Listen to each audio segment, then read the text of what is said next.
pounding the midnight earth, the hard music of armour, sword and spur, and men's voices shouting in the late autumn of 1600.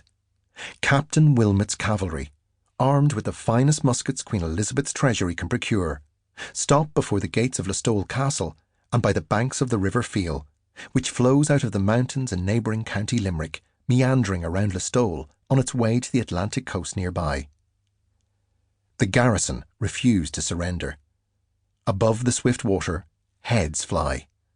The blood seeps into the salmon pools. 9 Englishmen are killed, but the Irish cannot hold out. They beg for terms, but are refused. They must accept the captain's discretion, which means death in a more or less dreadful form.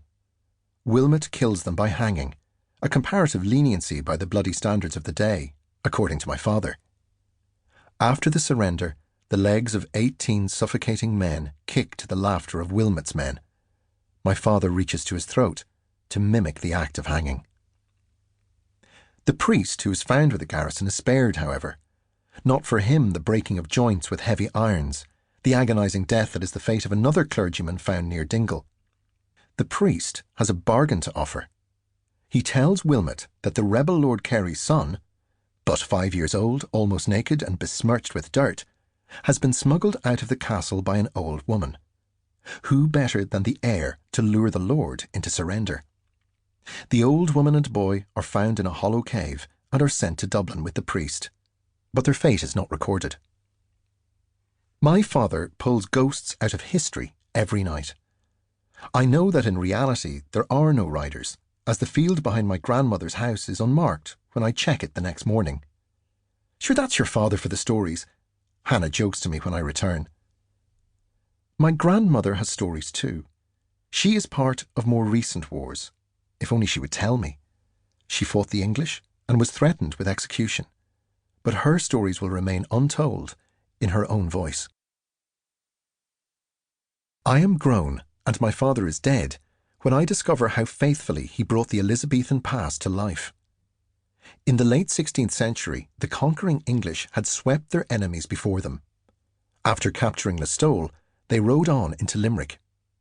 The President of Munster, Sir George Carew, reported back to London that they had killed all mankind that were found therein, for a terror to those that should give relief to renegade traitors.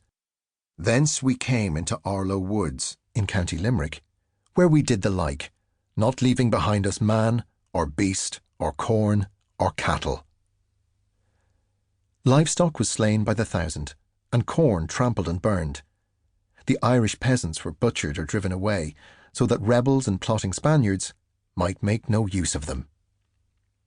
Ireland was a nest of potential traitors. The possibility of the invasion of England through the back door to the west loomed large in the imaginations of Tudor statesmen and soldiers. Rebellions, supported by the Pope and the Spanish King, reinforced the English terror of the Protestant Reformation being reversed. Such endings, they knew well, only came in tides of blood. Elizabeth's spymaster, Sir Francis Walsingham, had been in Paris on the 24th of August 1572, and lucky to escape the St. Bartholomew's Day massacre of Protestant Huguenots. A delighted Pope Gregory XIII offered a Te Deum and had a special medal struck, rejoicing that the Catholic people had triumphed over such a perfidious race.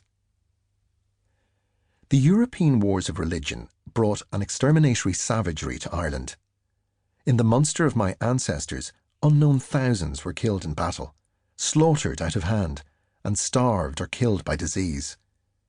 The severed heads that lined the path to the tent of Sir Humphrey Gilbert, celebrated soldier, explorer and half-brother of Sir Walter Raleigh, were deemed a necessary price for making Ireland a land ripe for the benefits of English civilization, lining the pockets of English adventurers, and keeping England safe from the existential threat posed by the kings of Catholic Europe.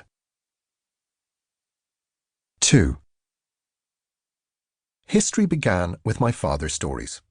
It was our history. He had no interest in complex agency, only in the evidence of English perfidy, of which there was abundant evidence on our long walks during holidays around the ruined castles of North Kerry. Eamon was a professional actor, one of the most gifted of his generation, and his voice, the rich, beguiling voice of those stories, has followed.